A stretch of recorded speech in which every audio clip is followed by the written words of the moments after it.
thank you. Angibingelele msakazi, cha bafowethu, kulokhu senikubuzile mayelana nezinsuku esibuzo zikaBhombela efika kulelizwe. Kulelizwe ke uBhombela ufikile eminyakeni emidala kakhulu engaphambili. Bone sekhethiwe. La kulelizwe sikulona sisezweni laseHarding. Kubaba umfundisi uMzulwini, umvangela uGama, umvangela uMhlamvu. Imizi ke ekhona kulelizwe laseHarding kaShembe mibili, umuzi waseFoundation, kuba umuzi waseSangweni, kuba umuzi wesithathu osungazi ukuthi iTempele, ekuyimuzi waseNew Fort Mission. uBhombela ke mayifika kulelizwe uqala kwakhe ukufika ufikele eFoundation ngemuva kokuhlangana noMpofana uMdikoni. Mayesehlangene naye ubaba mkhulu esenhlangakazi, useyambona kuMpofana ke, usethi uMpofana useyahamba ubuya uza kulelizwe. Ubaba mkhulu ke useyasho ukuthi kulelizwe uyofika. Ubaba mkhulu ufika kulelizwe mesuka entabeni inhlangakazi, akaze adlule kwenye indawo, wasuka straight emva kokuthi evalile umhlangano wehle esitobhini sesitimela ekuthiwa isenqabeni. Lo mlando ke ngokukhulumayo soxoxeliwe abantu abadala abakhona ngaphambili. Maye sehlile esitimeleni enqabeni ubaba mkhulu emzini wakaMpofana, bathi wathi mayeza lapha phezulu kwase kulilizela abantu. Ekulilizeleni kwabo babethi umkhulu becabanga ukuthi umfundisi. Mayefika lapha emzini wakaMpofana ubaba mkhulu wazana noMpofana, uthi umama ogana uMpofana, hawu inhloboni yomfundisi lo ongawufaka ukholona. Ngoba ke sithi uShembe uNkulunkulu, sisho ngalezo zinto uShembe ukwazi ukuzwa into esukuyicabanga ongayiphimisile ngomlomo. Uthi inhloboni yomfundisi engawufaka ukholona, sithi indlamhlathi kaMayekisa, hawu mlobokazi akundaba yakho leyo, ithi mina kangisiyo umfundisi kodwa nginguye onguye. Usethi kuMpofana mayifika, uthi Mpofana, kulelizwe kunamathambo engize kuwona alengele emgodini. Ukhona yini umuntu kulelizwe ogulayo? Sekuthiwa ukhona umuntu ogulayo kulelizwe ongale emvoluzi. Kodwa uthe sahleli kanjalo ubaba mkhulu enza umsebenzi wakhe, khumbula ukuthi kulomzi wakaMpofana babengenabo abantwana. Usethi ubaba mkhulu sekufika umuntu wayenezifumbu emhlana, ngazi noma zazi 3 noma zazi 6 yini. Ngokomlando angifuni ukugejanisa ngithi zazi 3 noma zazi 6, kodwa wayenezifumbu lo muntu. Lezifumbu zakhe zidaleka kanjena, zidalwa ukuthi wenza isono amile isifumbu emhlana. Usethi ubaba mkhulu akeze lo muntu onezifumbu amthandazele. Usembeka lapha eFoundation khona isihlahla sama-orange. Baba ukuthi abaningi ke emsakazi basibonile njengoba kade kuwumhlangano leso sihlahla sama-orange. Usephansi kwaso leso sihlahla ubaba mkhulu usemayina lapha emhlani ngonyawo uqhuma isifumbu, amayine ngonyawo uqhuma isifumbu. Kodwa kulomuzi ubaba mkhulu angene kuwona akabasizi ngalutho. Umehleli futhi kulomuzi wakaMpofana ngoba ngizocaphuna lapha nalapha noma ngeke ngiyiqede indaba zalelizwe ziningi kakhulu. Ubaba mkhulu uma lo mama emlethela isimalo sasezulwini, usethi njalo bese fike yathandaza. Athi mefika ntambama ezokulanda lokudla akufica ubaba mkhulu engakudlile. Useyazindla ngenhliziyo ukuthi awu ngabe kwenze njani indaba ubaba mkhulu lokumaya engakumayi. Usethi ke ubaba mkhulu kuye, hayi mlobokazi, inkinga yakho mawunginika lokumaya uthandaza umthandazo wrong.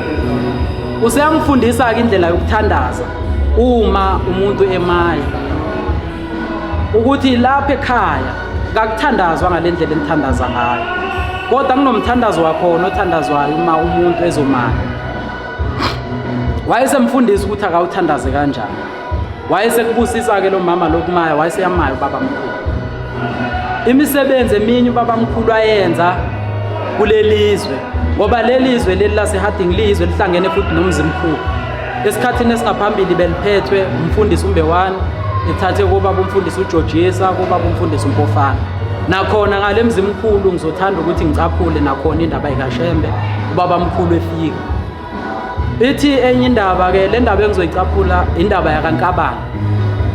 Lapha kaNkabane emzimkhulu uShembe wangenisa khona.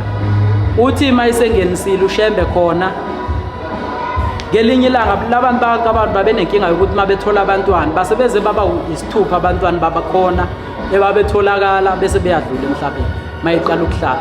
Ubaba mkhulu ke usuka kaNkabane usehlangana nomama wakhona umamemela wayegane kaNkabane.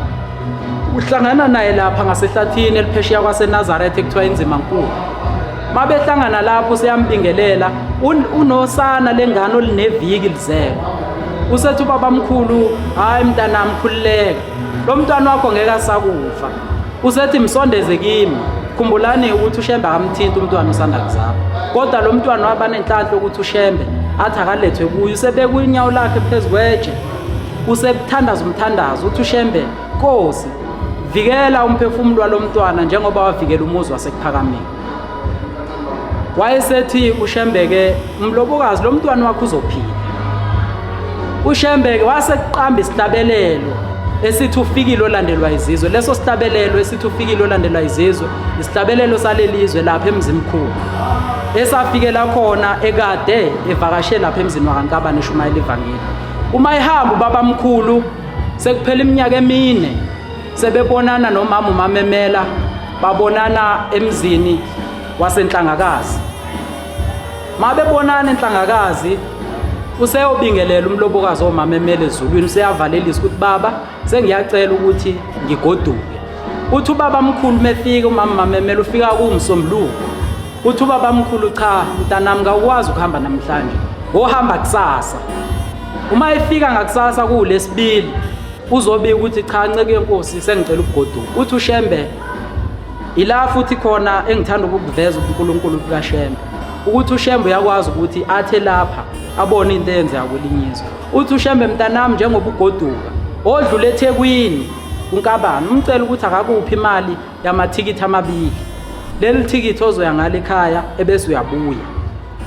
Uthi ekhaya mntanami into eyifica ingalungile ufike ungithathele yona ibuye nayo. Uma efika kumamemela eThekwini edlula kumyeni wakho uNkabane esebenza eThekwini, uthi ubaba mkhulu uthe angocela kuwe unginikeze imali yamathikithi amabili. Wayesemnika uNkabane imali yamathikithi amabili. Wayeseyagibela umama umamemela wayegane kaNkabane eza ngapha emzimkhulu. Wathi mayehla estation ngoba wehla sekulate kakhulu engeke asakwazi ukuhamba ngeenyawo ekhaya kwakhe, waselala estation sesitimela ngabelusuku. Mayevuka ekuseni kusempondo zankomo ehamba mayehlangana nomakhelwane bamncisha amehlo, awuseyaxaya ukuthi kwenzakaleni kanti ingane yakhe isinenzuku ezintathu idlulile emhlabeni. Njengoba uShembe lapha enhlangakazi uthe mamemela oyokufica ngalungile ekhaya ukuthatha ungibuyele nawo. Khumbula uShembe wathandaza umthandazo lapha ngasenzimankulu uthi Nkosi ngicela ukuthi ugcine umphefumulo walengane. Uthi uShembe mntanami mamemela lengane ngeke isawufa. Uthi ngizawuloba igama layo ezincwadini ezinkulu ngepeni leyidayimani elingenakusuka. Mayefika umamemela lapha kulomuzi wakhe uyayifica ingane isinezinsuku ithule. Hawu useyathuka ukuthi hayibo kwenzakalana. Sekuvuka kuyivuso ngaphakathi ukuthi uShembe wathi lo mntwana akaseyukufa. Uthi lethana umntwana wami ngimgeze ngimthathe ngihambe naye. Useyayithatha ingane yakhe isinensuku ezintathu enjalo ishonile, uhamba nawe ekuphakameni uyogibela estation sesitimela. Khumbula umuntu masethule masizwe esikhathini esingaphambili ehlele endlini engenziwa lutho engafakiwe nase-ayisini wayigcine senuka.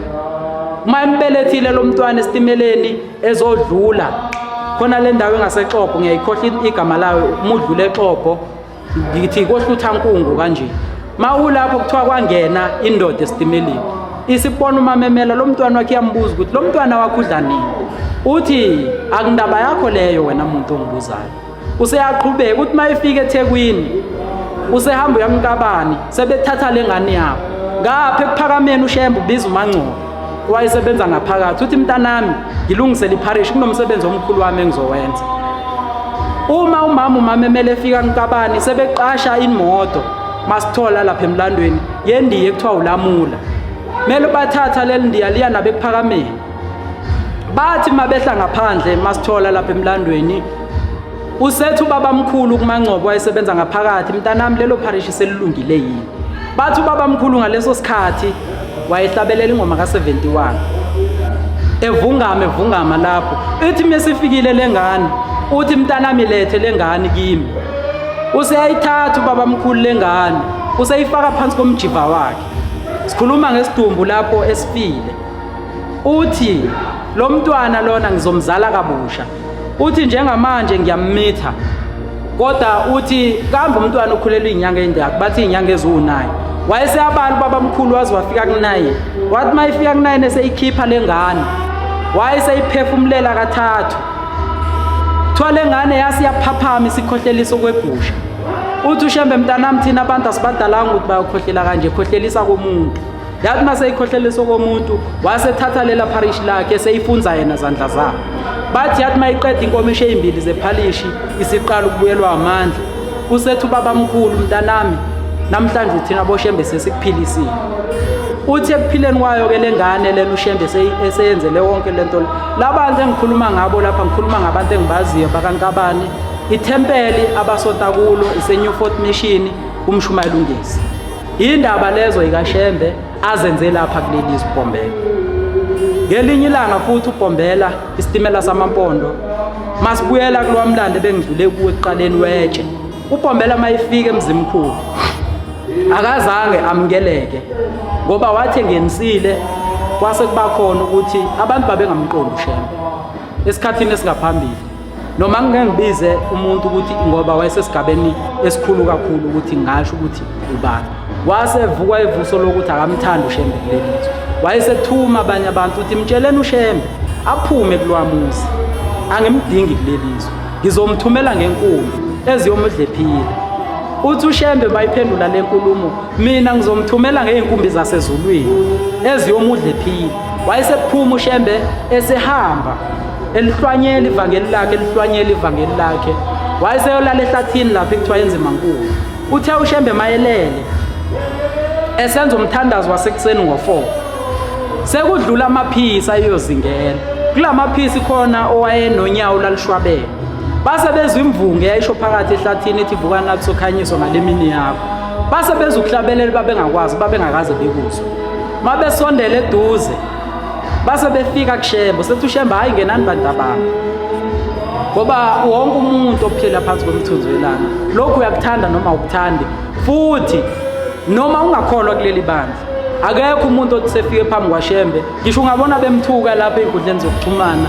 kodwa akekho otsefike phambi kwakhe amthuka wasefika lo muntu eseyithoba kuShembe esethi baba uthi mntanami kwenze njani wena wahamba kanje wayesesibika isigulo sakhe uthi uShembe kuthiwa namhlanje thina boShembe siyakuphilisa kawusewuhamba kanje wena leyo nsizwa kuthiwa yaphila ngalelo langa uthi uShembe mesezohamba kulelo hlathi edingile ayihamba nabo ngiyakhumbula ukuthi omfundisi umngoma babekhona kulabo bantu wayehamba nabo lapho ngaleso sikhathi usethatha ukudla babamkhulu kwakhe ebabemphathele kona usekuthela phansi ukumikisa nenhlabathi base bethu ukuthi awuncike inkosi yenzalo noma besingafanele yini ukuyiphathela lokudla yini uma sekumikise nenhlabathi usiyakuthatha uyakudla babamkhulu lokudla ayibase bephatheka kabi uShembe uyakwazi ukubona inhliziyo yomuntu uthi hayi bantu abamningakhathazeki hayi ngoba ningahlambulukile ukungiphathela ukumani kodwa ngihluphekile ngidingile ngiyanikhombisa nani ukuthi lo lihambe nihamba kulo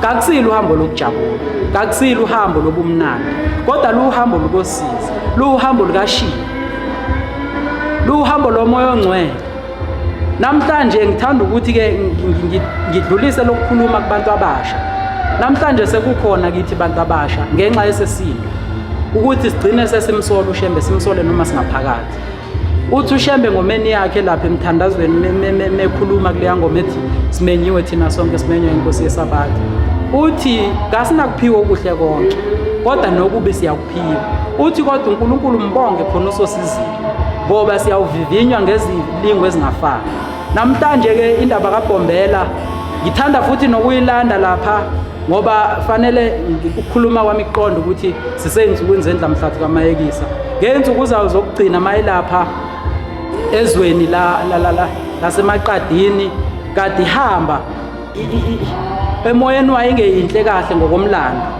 idingile ukuthi emva kwayo kuzokwenzakalana. Yayisiyahamba yolala odakeni. Bathi yathi mayilele iwodwa umzindlu eyayibuza ikhuluma noNkulunkulu. Ithi lo Nazaretha ngabe kuzokwanda, ngabe kuzophela, ngabe kuzokwenzakalana. Uthi kodwa mhla sebuya, uthi uNkulunkulu ungiphendulile bantabami. Uthe lo Nazaretha kuzokwanda kugcwala umhlaba wonke. Ingubo emhlophe izokwembathwa umhlaba wonke. Ngikhumbula lapha na ke mengakasuka eNtabazo. Ubaba mkhulu selifikile izwi lamkhipha. Ngoba ubaba mkhulu babekhona omayina bekugcikeni. Kodwa khona ingodusi yakhe eyokugcina engicela ukuthi ngikhulume ngayo uMaNcube. uMaNcube baba mkhulu sethe mntana mphuma izwi seliyangibiza lingibize eNatal. Lithi angihambe ngiyoshumayela indaba kaNkulunkulu. Uthi mntanami lingithembisile lithi abantu abambanga ngehlabathi zolwandle. Uthi baba mkhulu ke mase sihlukana noMaNcube. uMaNcube usacela ukumbona baba mkhulu engakahambi ngolunye usuku. Usefika umphathele ihembe limhlophe. Uthi Shembe, ngiyakuzwa ukuthi uthi usuyangishiya. Uthi kodwa lo nkulunkulu wakho ukubizayo. Uthi ngiyacela labantwana bakho ukuthi bangangehlabathi zolwandle. Uzufika ubagqokise nalo ihembe limhlophe. Livela kanjalo ke ihembe limhlophe kuleli bandla, liphuma uMaNcube wayigana ubaba mkhulu. Cabanga ukuthi ke lo mlando mhlawumbe engawudlulisa kakhulu njengamanje. Ukuthi bafowethu thina esibasha, uShembe manje sesifikile esikhathini la kufanele sikhululeke ngayo. Sifike esikhathini la khona indaba kaShembe fanele siyixoxe. Siyixoxe kodwa indaba kaShembe bese sicela umoya kaShembe ukuthi awusembathi. Mumbethwe umoya kaShembe, kufanele ukuthi nento oyikhulumayo phakathi kwabantu ikuveze ukuthi lo khulumayo umntwana kaShembe. Ikuveze ukuthi ufundisekile. Ungakwazi ukuthi ukhuluma ngoShembe ulwe nabantu. Fanele ufike emsebenzini uba understandise indaba kaShembe ukuthi indaba kaShembe uNkulunkulu kaShembe buhamba kanjani. uShembe unyazi lwezulu unguNkulunkulu ophelele. Uyena futhi uBhombela.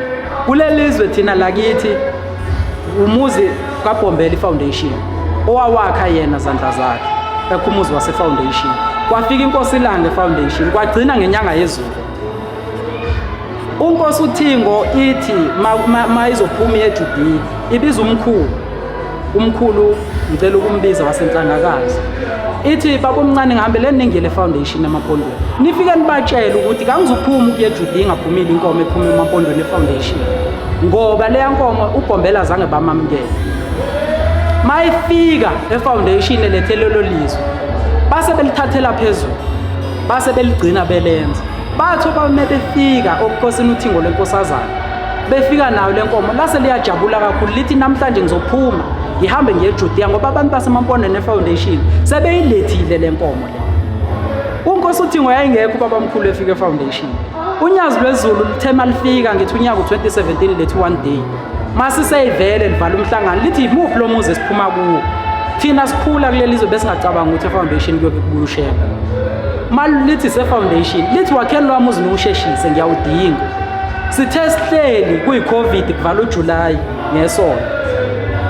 Mangiphuma ngibona ubaba walelizwe umfundisi ngibona abavangeli kade beyile ke kubaba ngoba ubaba wayethelwa umuzi noma yini enzwayo akukwaziswa sebeyobika ukuthi baba sesicela ukuthi sifake iroof. Bathi hayi ubaba usethu uyeza eFoundation ngolesithathu kwakuyisona. Ngithi mina muphi lesithathu? Bathi lesithathu lo sesiyosebenza thina manje. Lithi hawu umunyazi lifike eFoundation ngalelo langa kulesithathu kade kuyiCovid. Selibuza umbuzo wento eyashiwe uBhombela kulwamuzi waseFoundation. Lithi uphi umjiva la ekhaya washiwa uBhombela. Ubani wayetshelile unyazi ukuthi uBhombela washiya umjiva akekho kodwa uShembe unyazi lwezulu kusenguye uBhombela. Manje ngiyacela ukuthi ke bafowethu sizame ukuthi lenkolo siyiphathe kahle. uShembe wenebe yazi uShembe ngendlela ashumayela ngayo namhlanje ushumayela yena ngendlela zakhe eziningi bani. Sekufuna ukuthi thina singamaNazaretha uShembe lento ayehle uthi ubaba mkhulu mehle eNtabazo uthi ngiyokwakha ibandla elinomehluko. Amabandla ekhona emkhonzo uNkulunkulu. Kodwa laselidingekele leli bandla ngoba yayingekho lento eyayifunwa uNkulunkulu. Wasemthembisa uShembe ukuthi leli bandla yolakha futhi lizokwanda ligcwala umhlaba wonke. Kodwa leli bandla linomehluko. Namhlanje khona abantu lapha eNazaretheni sesikhona nathi. Uma mhlambe ngibona omunye umfowethu engikhuza ukuthi akwenziwa lokhu kuleli bandla, yithi hayi usukuthathela. Kanti leli bandla awukwazi ukwenza into oyithandayo. Leli bandla linomthetho, liphethwe ngomthetho, aliphethwe ngomcabango. kuyenzeka into uyicabanga uyibona ukuthi ingaba yinhle kodwa mingewona umthetho akuyona yokuphatha leli bala ukhona umthetho noma umthetho okusehlula kodwa kufanelekile ukuthi umthetho siwudedele siwunikwe umuntu uma ekhulu ukhula ngomthetho akekho umuntu oyikhulela ngokubona kwakhe ngalawo mazwi umsakazi ngizocela ukuthi ngiyibambe lana ngidedele abafowethu bake bayibeke nabo indaba kaShembe eyehlelele lizwe laseHarding yehlela kuleli lizwe laseMzimkhulu ngiyabonga kakhulu Thank you. Ngikhuleke umhlaba wonke iHarding namaphethelo semhlabeni lana kaMachu Magoba ngibingelele izwe lonke lase South Africa ngokukhethekile njengoba sengishilo iHarding lapha sikhuluma indaba enkulu indaba ukufika kaShembe uBhombela ezweni lakithi eHarding ngeshwa ke kuvamisile ukuthi indaba zakithi eHarding zingaveli kubantu sengathi uBhombela akafika ezweni lakithi eHarding bathi ke uBhombela abadala mayifika kuleli izwe wayefika eqhamuka phezulu nenhla nomzimkhulu wadlula emzini waseNazareth lapho wafika wawakha khona wawubeka wasiyaqamba igama lawo wathi iNazareth uthe mayisuka wehla njalo esehla ngumfula bathini emhlangeni wehla njalo esehlela ezweni laseSantombe lapho khona owafica khona intaba ogama layo kuthiwa iSandlulubu owafika wahlangana khona nengilosi eyayimbethe ingubo ezilihlaza kuleli lizwe lakithi eHarding uthe mayihlangana nale ngilosi egama layo ubaba wangixoxela le ndaba owase eMthwalume endaweni yaseBhekmesiya ethempeleni laseBhekmesiya uthi uthe mayifika uBhombela kulela lizwe lasenhlangwini eSantombe ehlangana nale ngilosi wathi bantu abamlapha kuzoba khona ithempeli emva eminyaka eminingi sengihambile mina lapha leli thempeli niyoliqamba igama lalo nithi iThesalonika ingilosi engiyificile phezulu kwalentaba egama layo liSandlulube ngiyifice imbethe ingubo ezilihlaza bonke amaNazaretha ayophenduka la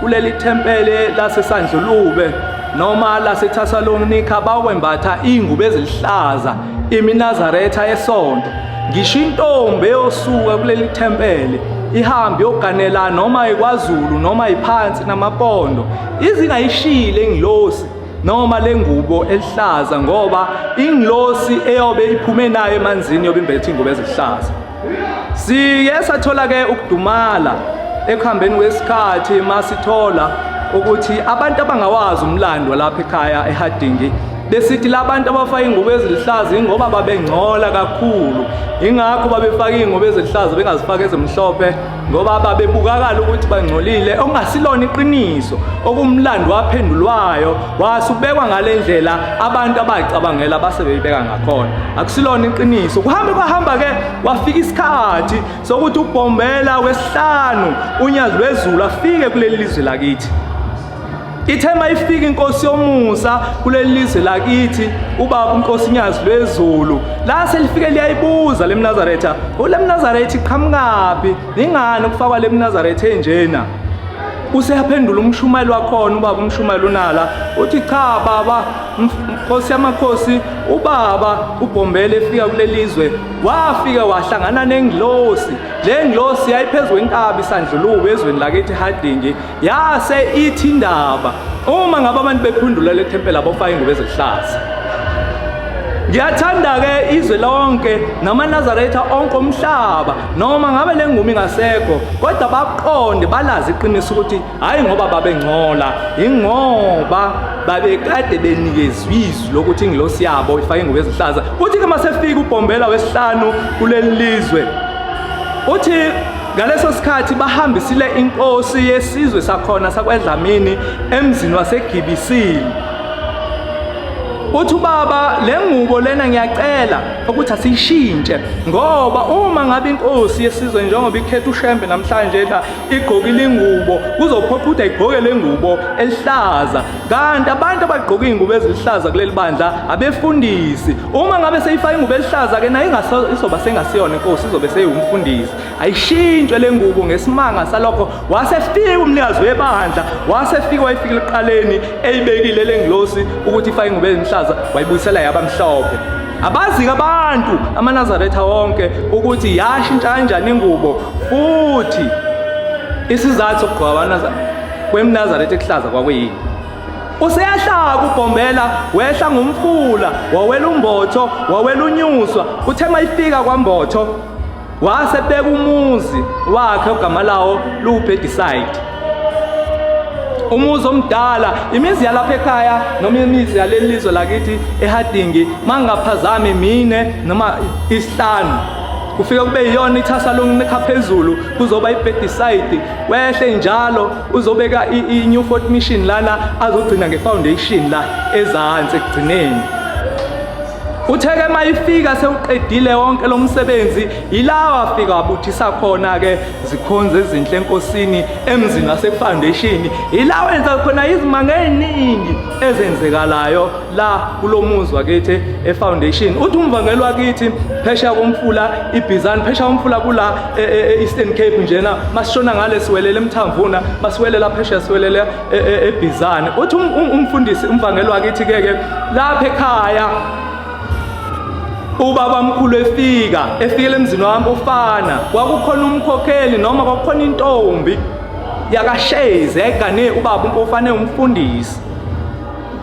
mabe phenduka labantu ubaba mkhulu bakha ukuthi babe ngamaNazaretha wakhe amahle alapha emzini waseHadingi uthi wabe siyabafundisa uthi ngelinye ilanga wakwafika umama uMashezi kaMpofana elethile ukumaya elethile inkosi yomusa uBhombela istimela samapondo endlini ayekade abelwe kuyo ukuthi ahlale kuyo uthi wathi mayifika elethile ukumaya wafika wakubeka phambi kwababa mkhulu waqeda waphuma wahamba wayendlini walungisa okunye uthi uthena masecabanga ukuthi useqedile ubaba mkhulu ukumaya wase yabuya ezobheka ukuthi izitsha sengayithatha yini azibuyisele endlini ekitchen la ilungisa khona ukumaya uthi mayifika ubaba mkhulu akadlile ukudla kusayinjalo akaze ngumbulwe akaze kwenziwe lutho uthi wasekuthatha lokudla wabuyela nawe endlini ngelinye ilanga noma ntambama futhi ngalelo langa waphinda wathatha ukudla walungisela ubaba omkhulu wabuyisela nawe endlini mayifika wafika wakubeka ukhona ubaba omkhulu mayekubeka wasukuma wahamba wakushiya kanjalo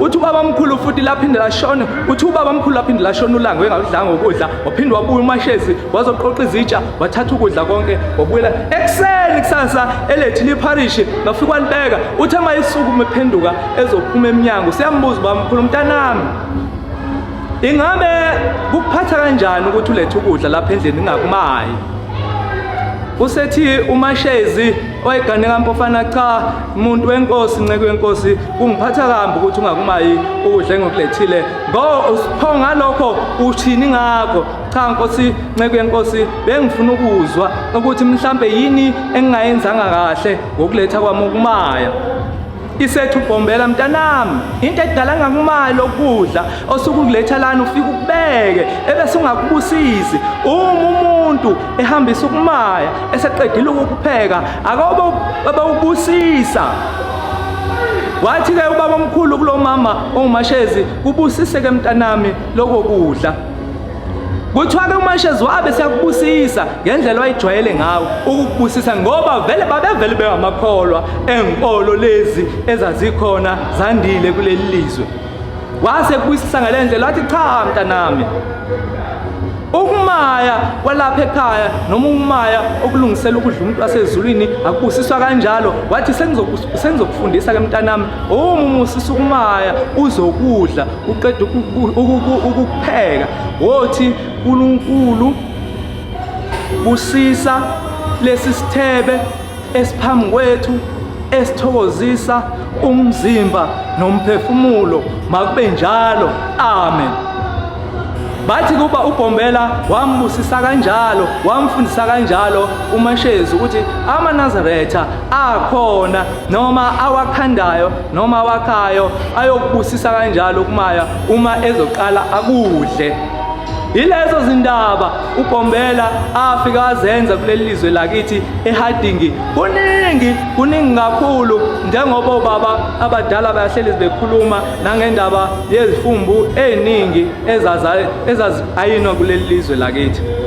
So bantu abahle noma amaNazaretha amahle ezwe lakithi sithi asibabaze, noma kunye kuphinde kusidukele, kodwa sithi asibabaze ukuthi nakithi nasezweni lakithi eHardinge uShembe uBhombela wafika.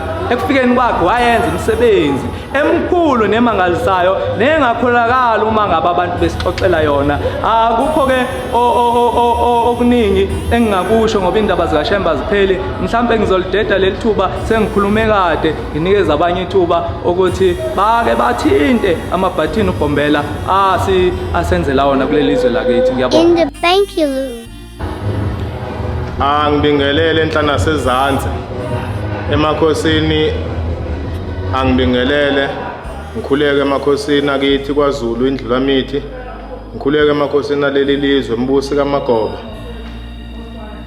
kubagcotshwa baleli lizwe. Ngiyabingelela bonke abagcotshwa abasiphethe, umfundisi uMzulwini, abavangeli abasiphethe uGama kanye noMhlamvu, nabo bonke abashumayeli bayindathane nabakhokheli nebandla lonke phakathi komzimba wakithi eHardinge. Ngiyanibingelela nonke egameni lenkosi uNyazi kuleli lizwe uShembe ufikile. Ngiyakhumbula ngelinye ilanga masikhula sitshelwa ngokuthi kunomuzi ekuthiwa iBedeside, kuthiwa yafika inguqunguqu umhlaba yaphenduka ulangaphuma ngelinye ilanga kulowa muzi.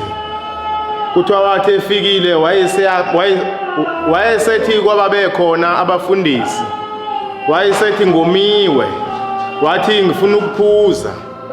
Bayesebeyamkhombisa bathi hayi umfulo khona iBozane. Bathi mabefike eBozane wayesethi wasezulwini thina boShembe kasiwaphuza amanzi eqiwa inkomo nabantu ngeenyawo.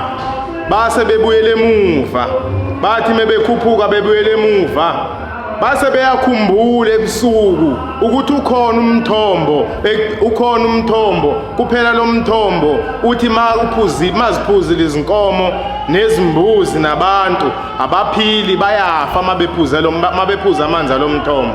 Bavuke ekuseni bayobikela inceke yenkosi ukuthi inkosi ukhona umthombo ngoba uthe womile, ukhona umthombo lapha ezantsi eduze komfula iBozane.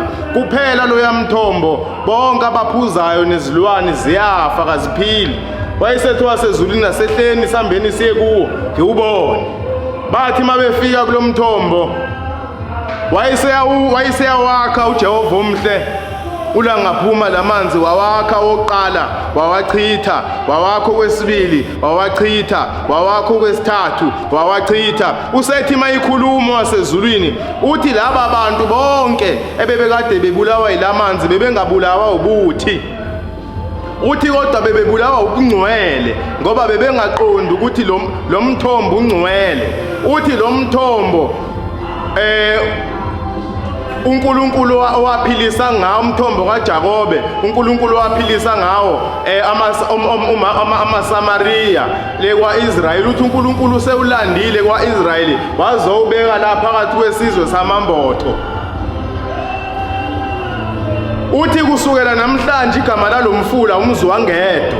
Uthi ngoba ngiuqamba kanjena, uthi ngizwe ngingedwa ngilele ebusuku efika uNkulunkulu engitshela ngalomthombo. Uthi igama lawo kusukela namhlanje umzwangedwa. Ukhona lo mthombo msakazi wakithi, nanamhlanje bayafika bayowakha amanzi, bayaphila njengokusho kwezwi. Baze baqamba mangaka abanye mabefikile bawakha bathi abusiswe amadoda athile, kanti abusiswa uShembe endulo. Sithe masikhula kuleli lizwe sitshelwa ngobabamkhulu kuthiwa 1935 mhla ka 12 April kuthiwa ubabamkhulu wayengapha ezweni elingenhla kwesikambazima kuthiwa wayeseyakhuluma kuthiwa amazwi awakhuluma lapho kuthiwa wathi lobu mNazaretha abusobuye phinde kuphele uthi thina boshembe izwi sizolishumayela umhlaba wonke ngiyaxolisa uthi sizolishumayela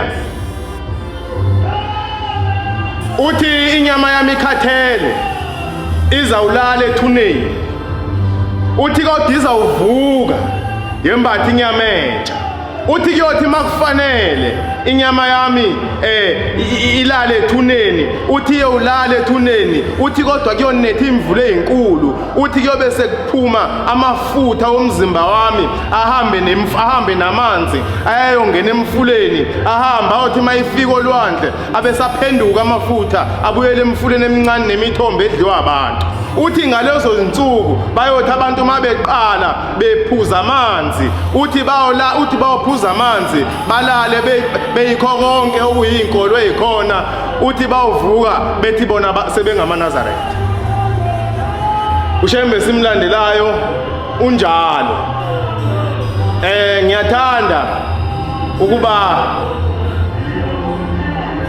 ngicaphune le ndaba njengoba kuleli lizwe lakithi kuyindaba yenabathu mhlambe mangangena kule ndaba mhlambe yosisiza ithi ngelinye ilanga insizwa yalapha eNazaretha ixoxelwa ubaba omdala mayihlangana naye lapha ezweni lasempangeni ithi bathi mabehlangana nalo baba uhleli njalo uyaphuza lo baba uthi mabehlangana nalo baba usethi lo baba wena insizwa yakithi ungakwabani usethi lensizwa iyazichaza ukuthi ngwakwabani uthi hayi inkinga yami ukuthi ngiyakuthanda insizwa uthi nginikeza inamba yakho ngiyoke ngifike ekhaya kini sihlale sixoxe indaba kaShembe ngikuchazele uthi mina ngangiyinazaretha usethi omunye okay baba kulungile wamnika inamba naye wazithatha ezakhe baxhumana bathi mabeqhubeka bexhumana la seyafika leli khehle kulomuzi lathi malifika kuboka lensizwa behlala phansi bexoxa seliyamlandisa lithi leli khehle mina ngangiyinazaretha emhleni yenkosi la lithi kodwa into eyona konakala ukuba ngiqonywe intombi kuleli bandla uthi hathi sengiqomile le ntombi uthi sahlala nayo uthi kwamnandi uthi yangabikho enye into engiyifanisa nalolu thando lwami nale ntombi uthi sithe masiqhubeka sithandana nale ntombi uthi kanti ngelinye ilanga sizawudlala nale ntombi sidlale kabi yayisikhulelwa le ntombi uthi yathi mayifika izomtshela ngesimo sokuthi ngalesi yasikhathi esiphambili umthetho wabazali wawusenzima wawusalalelwa kakhulu futhi uhlonishwa uthi wathi mayimtshela uthi lo baba waphika uthi ngathe ungazongisukela angazi lutho ungangibhedeli uthi kusukela ngalelo langa lo baba wabuye igcina le ntombi akabiyendanga wayibona uthi ngakhula uthe ekukhuleni kwami ngaganwa uthi ngabazali abantwana uthi ngithese ngibazela abantwana ngikhona enkolweni uthi ngaqala ngababona abantwana bami bedlula emhlabeni uthi unyaka nonyaka saqala sangcwaba lapha ekhaya singcwaba ingane yami uthi yangihlupha lento uthi ilanga ngaleso sikhathi laselizokusithela uthi lithe malisithela ilanga iphakama inyanga uthi yathi mayiphakama inyanga ngaqhubeka nasenyangeni yezulu ngahamba ngalibika usizi lwakithi ukuthi ngidlulelwa abantwana emhlabeni uthi uShembe aqhubeke enza into ejwayelekile nayenzayo namhlanje athi inkosi kubusise ngoba khona into enjalo kuleli bandla uthi mawufika kuShembe omhle wasezulwini ukhuluma uthi ungakaqedi athi inkosi kubusise iqhubeka lensizwa uthi uthema iqhubeka lo baba kuShembe kwathi ngelinye ilanga uthi bese kufike ilanga lokhanya uthi la ngene endlini lele uthi lamvusa lathi mntanami lathi vuka namhlanje ngifuna ukukukhombisa ukuthi yini leqeda abantwana bakho uthi basuka bahamba, uthi bahamba ibanga elide, uthi baye baqhamukela endaweni eyithafa, uthi bathi mabeqhamukela kule ndawo eyithafa eKhlaza, uthi bahamba ibanga elide baye baqhamukela eSimobeni, uthi bathi mabefika eSimobeni bathi mabeqhamuka uthi wasekuphakama impukane eziningi kweza nephunga kube libi, uthi lathi maliza leli phunga elibi liza kubo, uthi bayisebeza basondela uthi bathi mabesondela uthi uthi wayesethi uShembe mntanami nayi into eqeda abantwana bakho, uthi wathi nayikhomba phansi uthi wayeseyabheka lo baba, uthi ngathi mangibheka ngase ngibona isidumbu somuntu silele phansi, uthi ngathi mangisibheka lesidumbu somuntu silele phansi, uthi ngathi mangiphinda ngisibheka uthi sase kuyaphela ukubola, uthi zaphela nezimpethu, ngoba uthi ngathi mangisibheka ngasibona sibhuza izimpethu nezimpukane, uthi kodwa lezimpethu ngathi mangibuka ngabuka esiswini salomuntu kunengane nayo idliwa zimpethu ngaphakathi, uthi mayiqhuba uthi lezi mpethu ezidla lo mntwana, uthi wayesethi uShembe nayi-ke mntanami into edla abantu bakho, uthi mayiqhuba uthi ngathi mangibheka wayesekuyaphela ukubola kule ntombazana, uthi wayeseyakhuluma wathi ya baba ngiyabonga ukuba namhlanje ungilethele lona la, uthi lona wangikhulelisa, uthi ekungikhuleliseni kwakhe uthi wayeseyasiphika isisu, uthi ngahamba ngoba ngesaba ukubuyela ezweni lakithi, ngoba ngangesaba ukuthi kithi bazongibuza ukuthi lesi sisu ngisithathephi bese ngingazi ukuthi ngizawukhomba bani ngoba lona waphika. Uthi lo baba ngakhala ngabheka ngaphenduka ngabheka kuShembe ngaxolisa, uthi wayesethi uShembe hayi mntanami nangu umuntu wami unayo, khuluma naye cela kuyintethelelo mayekuthethelela nasezulwini uyobuthethelela. Uthi wathi kodwa mayengakuthethelelanga asobe siphinde sibonane mina nawe kuleli nakwelizayo. Uthi lo baba njengoba ungibona ke mntanami ngiphuza, uthi ngashonelwa abantwana washona nonkosikazi, uthi ngiphuza ngoba ngiyazi ukuthi akekho umuntu obeyaphinda ngithethelele, uthi sengiphuza nje mntanami ngilindele usuku lokufa. Ngiyafisa ukuthi kuwo wonke umuntu oyilalele le ndaba asifunde isifundo sokuthi akwenziwe isinomi kanjani, izwi likaShembe liyalalela. Ngelinye ilanga sihleli neinsizwa lapha ejele eqala kabusha, kuningi kuyavuka, sigwetshiwe abelungu maNazaretha. Ngelinye ilanga silapha ejele eqala kabusha, bake bangigweba abelungu, bangigweba iminyaka ewu-15, ngahamba ngawodonsa. Sithe sisejele eqala kabusha sekukhuluma insizwa, ithi le nsizwa njengoba ningibona maNazaretha, ithi ngiphatheke kabi, ithi angazi kwenzakalani, ithi njalo mangilele, ithi kufika umama, ithi uthi umama njengoba ulana ufakwe yimi la. Sesiyayibuza le nsizwa sithi kanti kwenzakalani, ithi le nsizwa mina ngaphandle benginakho konke, ithi kodwa iyodwa into ebengingayifuni, ithi ngangamfuni umama, ngingamfuni nalamba ekhona, ithi wayenginyanyisa ngisho ngimbona.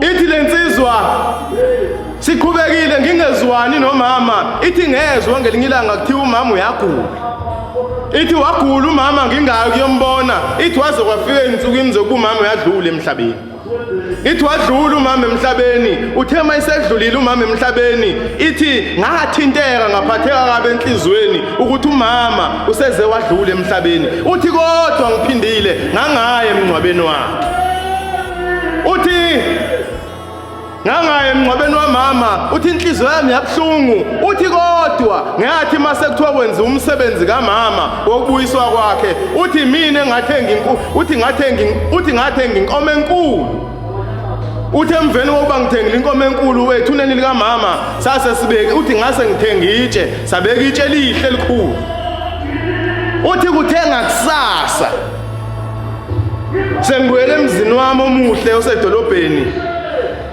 uthi kwaqhamuka izigebengu sidubula umuntu ehamba ebaleka, uthi zathi mazimdubula lo muntu lezigebengu ehamba ebaleka, uthi zamdubula lo muntu wayewele egcekeni kwami. Uthi uthema ewele egcekeni kwami lo muntu, uthi zasuka lezi zigebengu, uthi ngabuya ngadubula phezulu kathathu, uthi ngathi mangidubula phezulu kathathu base beyabaleka uthi zase ziyabaleka izigebengu, uthi zithema zibaleka izigebengu kanti kuzoqhamuka amaphoyisa, aqhamuka amaphoyisa ngisiphethe ngesandla. Uthi bathi mabethi bayasinuka isibhamu basithola ukuthi sidubulile, mabethi bayaqalaza nangu umuntu ulele phansi, uthi utshuliwe inhlamvu ezintathu. Uthi base beyangithatha, ithi lensizwa ngagwetshwa iminyaka ewu-25. Uthi njalo mangilele uyafika umama, uthi mntanami, uthi njengobulana ufakwe yimi, uthi njengoba ufakwe yimi lana, uthi mntanami wena ukaze uthenge ngisho igrosa ukuba ngidle ngikubusise ngisaphila, kodwa mase ngihambile sokwazi ukuthenga inkomo enkulu ubeke itshe elikhulu phezukwethu nala. Ngiyafisa abantu abasha ukuba engaba besingazi ukuthi umzali ubaluleke kangakanani. Ngiyafisa bafowethu engathi singangagijima kuleli bandla lakithi, sihambe ngeziyalo. Iyakhuluma insizwa ngelinye ilanga sikhona kulowa mzi waseqala kabusha, ithi lensizwa kufika uLushembe uBombela isitimela samampondo kimi ngilele. Uthi uBombela mntanami unazo izono, uthi kodwa mntanami njengobula, uthi unazo impela izono mntanami kodwa bezingeke zikufake lana. Uthi mntanami njengobulana, uthi uboshiswe ingilosi kaMshumayeli wakho, uthi ingilosi kaMshumayeli wakho mfana mntanami, uthi kubophisile ngoba wena uyingcolisile ingilosi kaMshumayeli wakho, ngoba bohamba umkhuluma kabi emazweni akini, umbeka kabi kubo bonke abantu. Uthi abantu bese besaba nokukhamba bayokhetha inkosi ngoba wena uMshumayeli bombeka kabi, uhamba ukhuluma kabi ngomshumayeli. Hawu bafowethu ngiyafisa engathi singangabahleba abagcotshwa bethu. Sizawuthini ngoba kuyenzeka sibakhulume kodwa sithanda ukubakhuluma kahle. Hayi bafowethu angifisi ukukhuluma kaningi ngoba kuleli bandla sikhuliswe ngumthetho othi kuleli bandla akugijimi kodwa uhamba ibango libekele. Ngiyafisa nami kuma Nazaretha wonke unyazi lwezulu ukuthi ngithi asiqineni, unyazi luThixo silibonile phakathi komzi wakithi efoundation enhla nasezantsi, engathi lo Shemba ngaphila enhlizweni zethu abuse kithi. Ngifikelwa indaba masikule ndaba yena batho ukuba ngelinye ilanga ezweni elithile kufika abantu bathi bakhuluma nezingane, baqoqa izingane, bathi ayihlangani izingane, zithi mayihlangana izingane beyihlanganisa bathi sifuna kakhulu lezi zabafana, bayihlanganise le ingane babese bazitshele bathi kunezwe elikhulu esinibekele lona ukuba nihambe niye kulo, bathi lela lizwe eniya kulo kalinayo indaba ezitha. Ngiyafisa abantu abasha engathi la sihamba khona engathi bangaba khona abantu abadala singazenzeli. Bathi laba bantu kulezi izingane bathi leliya lizwe siya kulo sifuna ukulikhanda kabusha, silikhande ngabantwana abasebasha nondaba ezitha esizomkhipha khona aphume kini kube umuntu omusha. Silithakasele ngoye lethu lezi izingane lelizwi bese zithi babese bathi laba bantu abatshela lezi izinsizwa ezincane lokukhuluma bathi kodwa ngaphambi kokuthi senze konke lokho nizohamba niye emakhaya enu nibulale niqothe imbodo nesisekelo bonke abantu abadala oyihlobenu omabenu nibabulale kwenzela ukuthi sizohamba sesazi ukuthi siyakuleli yalizwe ayisekho enye into ezosiphazamisa. Salivumela phezulu yahamba insizwa yodwa ikhathazekile seyasala noyise kubo. ihamba ikhathazekile ingazi ukuthi kambe mina ubaba ngizomqala kanjani mangimbulala. Yathi mayifika lensizwa kubo yayisifika ikhuluma lokukhuluma kuyise imazisa baba kukuthi yathi kodwa baba ngeke ngikwazi. Yathi baba ngiyacela ukuba ungene phansi kombhede zokufaka la isekeni ungene phansi kombhede. Zaqala lezi ezinye insizwa zababulala bonke abazali bazo zasala sezisala zodwa sezibabulela abazali bazo sekungekho muntu. Sahamba le insizwa zawubika ezikhulwini zazo ukuthi hayi sesiqedile siwenzile umsebenzi. Nalona wahamba wobika wathi nami angiqedile engaqedanga. Kwase kuthiwa ayahanjweni thathani imithwalo yenu sihambeni siyeni kuleli lizwe lesethembiso esinethembise lona. Bathi mabehamba lensizwa yathatha isaka layo esakeni layo khona uyise yaloku ilitshathile leli saka mayifika la kuphunyulwa khona iphumule mabenikezwa amanzi ithatha amanzi iphuze kancane ishiye ibuye ibheke ecaleni ithatha ifake esakeni ukuthi nawe baba awuthole lokho engikutholayo okuncane. Bahamba bathi ubaba fika kulelo lizwe kwathiwa sesifikile kuleli lizwe kwathiwa kodwa undaba ezitha wakuleli lizwe ukuze sibe naye noma simkhona noma sizomhlonza ngokuthi la kulesi siziba asikho isilwane noma uhlobo lesilwane olubulalayo olingekho kukhona wena ngwenya khona wenani lesi siba. Base bethi niyabona ukuthi kulesi siziba kukhanya igolide phansi. Njengoba kukhanya igolide phansi ozongena la isibeni aphume naleli golide uyena ozoba undaba ezitha waleli lizwe.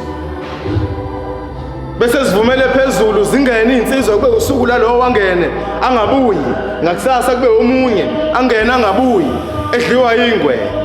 Yayisiyabuya lensizwa eyahamba noyise. Yathi mayifika lensizwa ihamba noyise ifika kuyise yamtshela yathi baba sekusuku lwami namhlanje ukuba nami ngihambe ngiyofuna leli golide elifunwayo.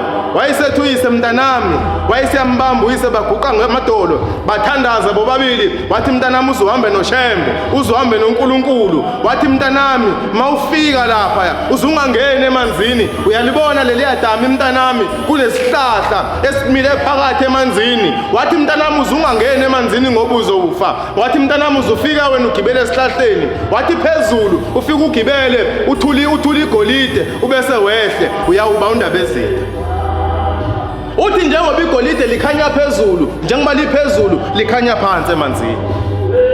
Yathi mayifika lensizwa belindele labo belungu noma labo bantu ababekade bebathembisele lelizwe bebhekile ukuthi izawungena yabonakala lensizwa igibele esihlahleni. Yayithi mayifika phezulu yathatha igolide yayisehla bayambuza bathi wena wazengani ukuthi akufanele ungene emanzini kufanele ugibele uthathe igolide wehlike. Wathi bengihamba nobaba. Base kuyaqapheleka ukuthi izwi lomuntu omdala libalulekile. Engathi nathi besingalenza lubaluleke izwi labazali bethu singadumi ngaphandle njengama generator.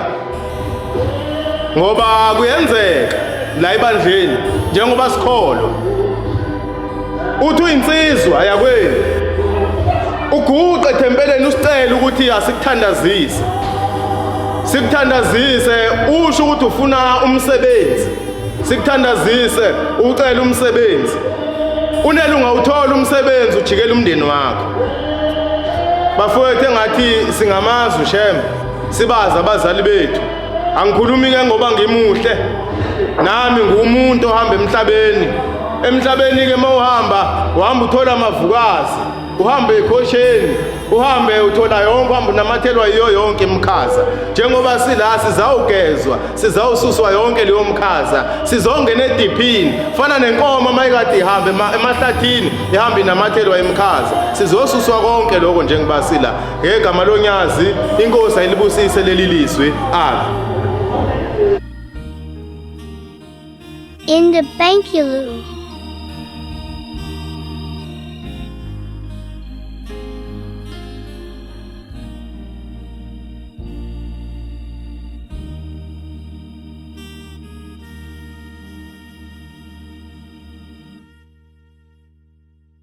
In the Bankulu.